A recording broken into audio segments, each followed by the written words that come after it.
Hey everybody, what is going on? Hexlex here. Got another Master Duel video for you. So, we are just off the most recent update, which brought the new selection pack Onslaught of Emperors, as well as a ton of secret packs, which all have follow-up support that is included here in this selection pack for stuff like Centurion, for stuff like Numeron, for stuff like Shark, which is numbers, is probably why I said Numeron.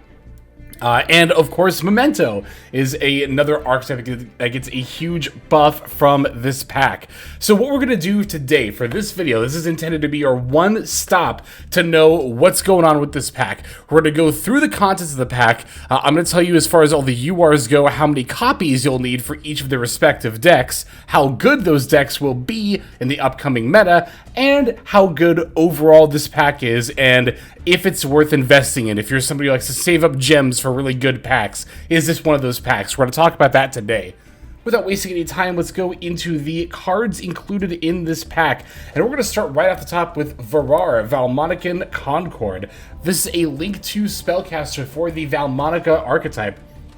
With 3,000 attack, the material requirements are 2 monsters, including a Valmonica Link monster. It's unaffected by card effects except Valmonica cards, while you have 6 or more resonance counters on your field, gains 1 additional attack during each battle phase for each level 4 Valmonica monster you control, and once per turn when your opponent would special summon a monsters. If you have 3 or more resonance counters on your field, quick effect, you can negate that special summon, and if you do, destroy the monsters, then remove 3 resonance counters from your field.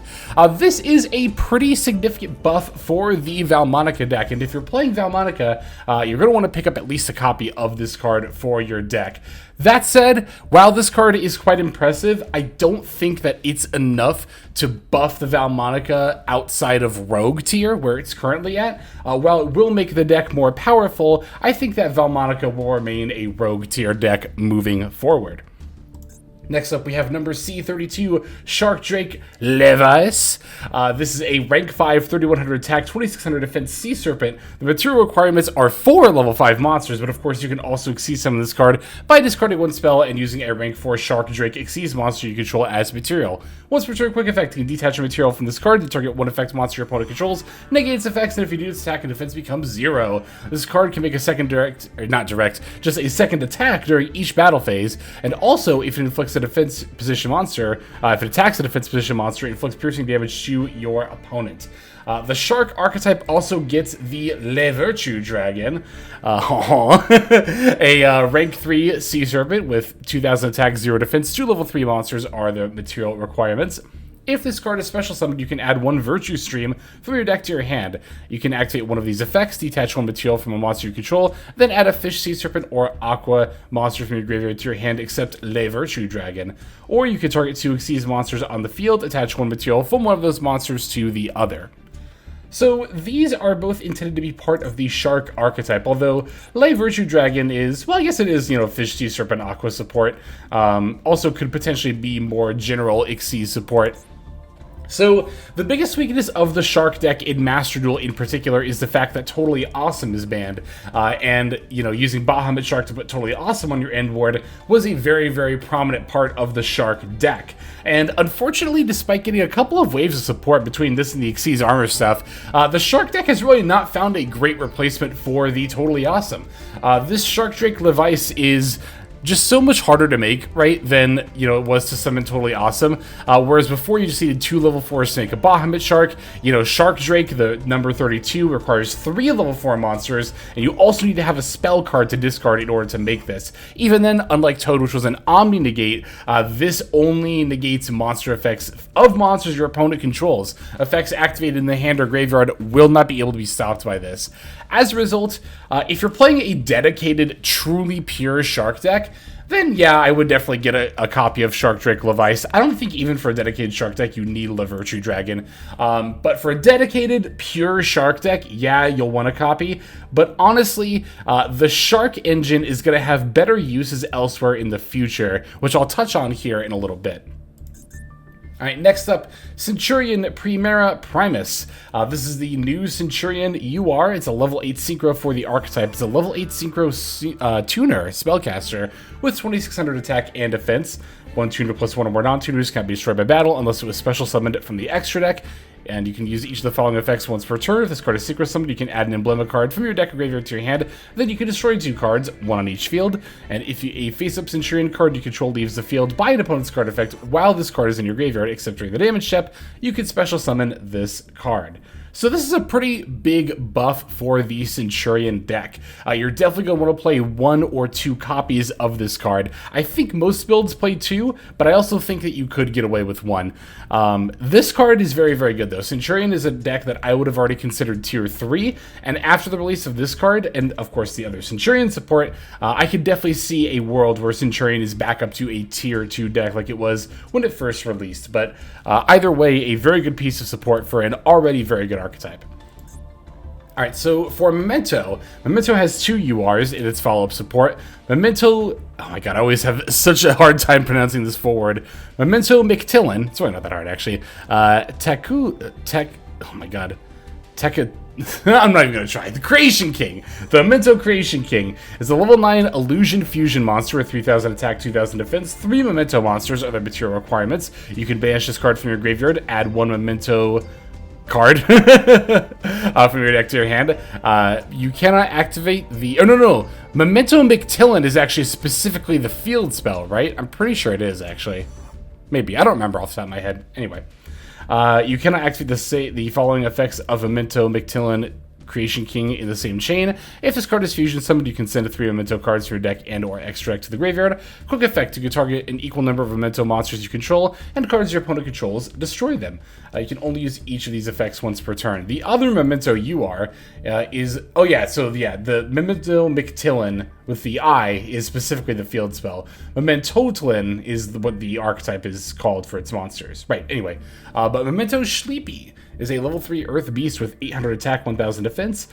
Beast effect monster during the turn. A monster in your possession is destroyed by card effect. You can special summon this card from your hand. If this card is normal or special summoned, you can fusion summon 1 Memento monster from your extra deck using monsters from your hand or field. If this card is destroyed by battle or card effect, you can send 1 Memento card from your deck to the graveyard, except Sleepy. So these cards are both very, very impactful for the Memento archetype, and you'll definitely be playing both of them in Memento decks. You're actually going to want 2 copies of Creation King in your extra deck for Mementos, but thankfully you only actually need 1 copy of Sleepy. This is because Sleepy, like a lot of the other Memento monsters, is highly searchable. Memento is all about dumping its stuff from the deck to the graveyard and then getting it right back, so you only need the 1 copy of Sleepy. The King, like I said though, you are going to want 2 copies of, because you actually do summon this and then put it in your graveyard as part of your turn 1 combo line. But it's really good to have a second copy, because you can potentially summon it during your opponent's turn, even with something like Sleepy's effect, right? If Sleepy is added back to your hand, and then you go into your opponent's turn, right? Then when one of your monsters is destroyed, you can special summon this card, and then you can fusion summon. When this is special summoned, go into another Creation King, potentially pop some cards.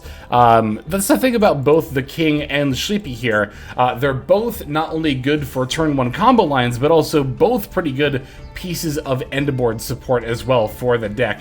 Overall, huge support from Memento. A deck that was definitely rogue before, I'm gonna say is tier 2, if not tier 2, at the very least tier 3 moving forward. But even going into Ryzeal Malice format, in the OCG, Memento saw a ton of tops and was a respected tier 2 deck, in that format, again, with Ryzeal and Malice. So I would expect Memento to be very solid now and still continue to be good moving forward as well.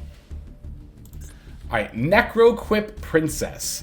This is a level 6 Fiend Fusion monster with 2000 attack and defense points. The material requirements are 1 monster equipped with a monster card plus 1 Fiend monster card.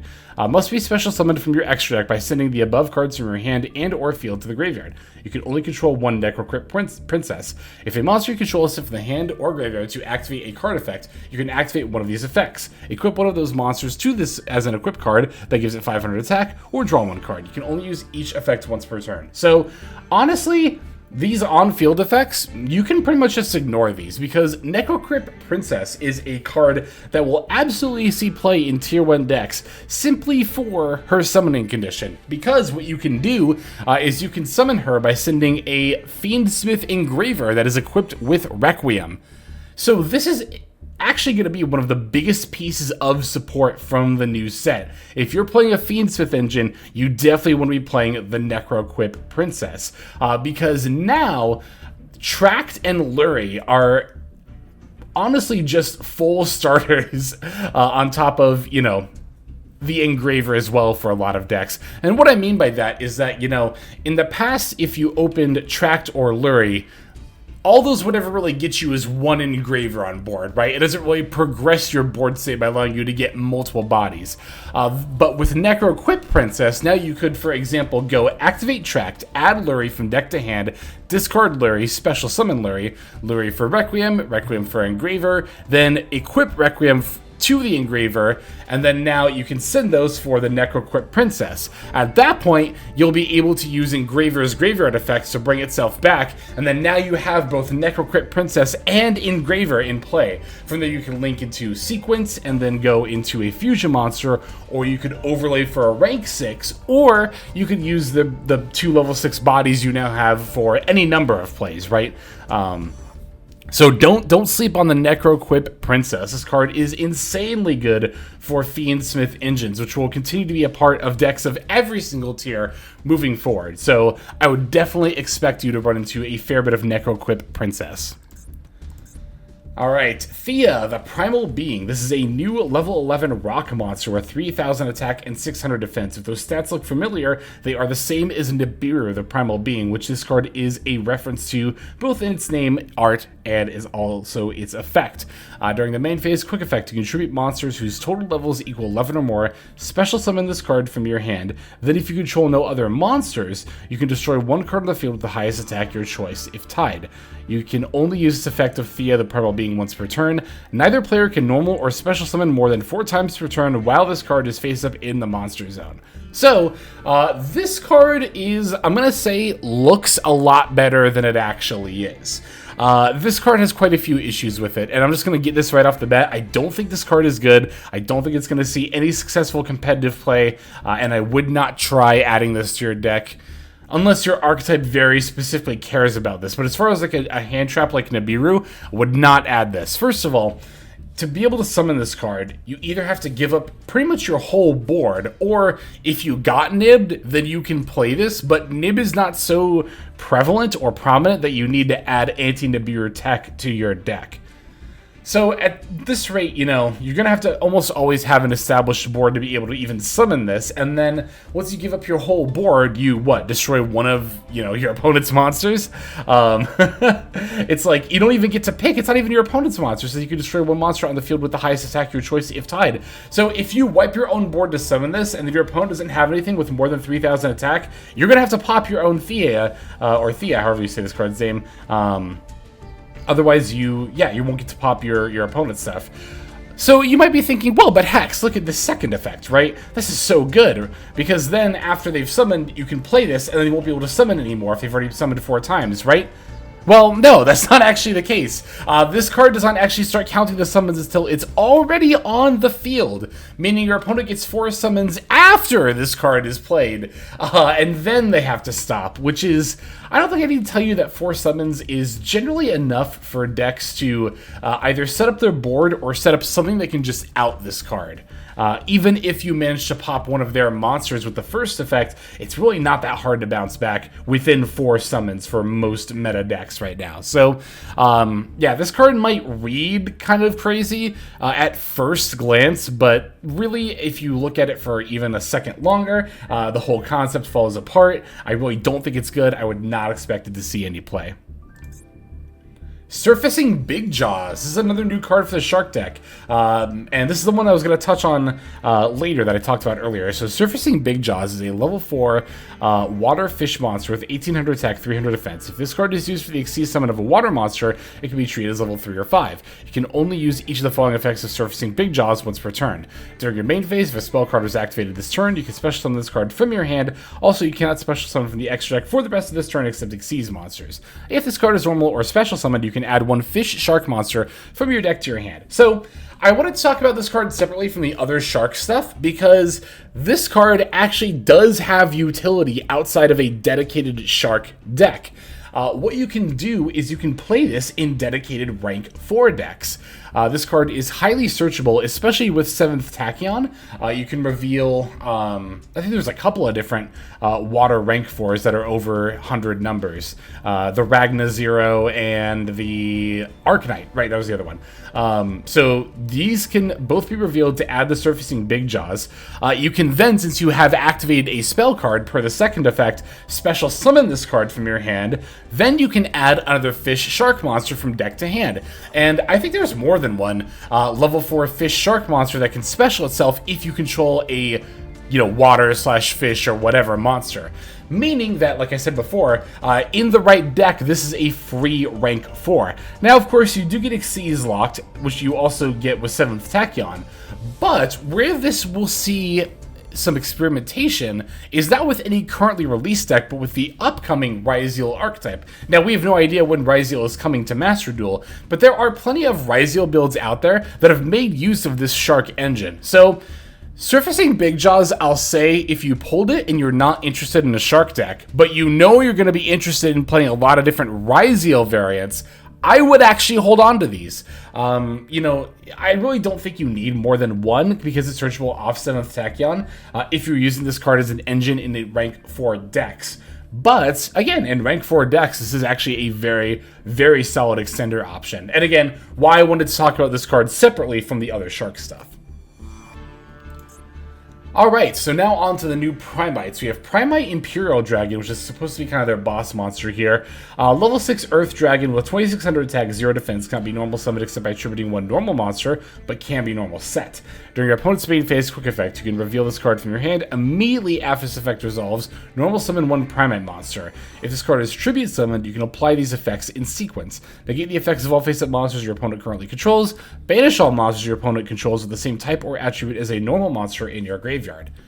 We also have Primite Dragon Ether Barrel, a level 4 Earth Dragon with 1600 attack, 0 defense. If this card is normal summoned, you can set 1 Primite spell or trap from your deck. You can only use each of the following effects of Primite Dragon Ether Barrel once per turn. You can tribute this card, send 1 normal monster from your deck to the graveyard. During your standby phase, if you have a normal monster in your field or graveyard, you can add this card from your graveyard to your hand. Finally, there is here it is. Primite Lordly Load is the last UR for the Primite archetype. It's a continuous spell that says when this card is activated, add 1 Primite card from your deck to your hand except Primite Lordly Load. You can declare 1 normal monster card name, special summon 1 declared normal monster from your hand, deck, or graveyard in defense position. Also, you cannot activate the effects of special summoned monsters on the field this turn. You can only use each of the following effects of Primite Lordly Load once per turn. You can only use each effect of Primite Lordly Load once per turn. Sorry. Normal monsters and Primate monsters you control gain 300 attack for each normal monster with different names in your graveyard. So this archetype cares a lot about normal monsters, right? And they're dragons. Now, what other archetype right now is currently seeing meta success? It's Blue Eyes. I'll just cut to the chase. It's Blue Eyes. You already know what I'm talking about. Primite Blue Eyes. Primite is a huge buff for the already tiered Blue Eyes deck. It was kind of debatable whether Blue Eyes is like upper tier 3, lower tier 2 before Primite. Afterward, I think the debate is more going to be, is Primite Blue Eyes going to be a tier 1 deck? I think it certainly has a possibility for competing for tier 1 in this metagame. So, if you want to play the Primite Blue Eyes deck, you are going to need 3 Ether Barrel. And you are also going to need 3 Lordly Load.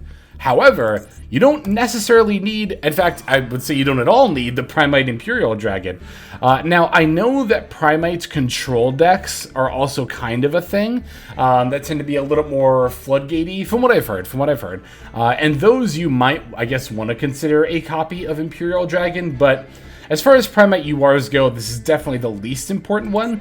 I would say that Ether Barrel and Lordly Load are both far more important, again, especially for Primite Blue Eyes. And for these cards, you are definitely going to want 3 of each of them for the Primite Blue Eyes deck. All right.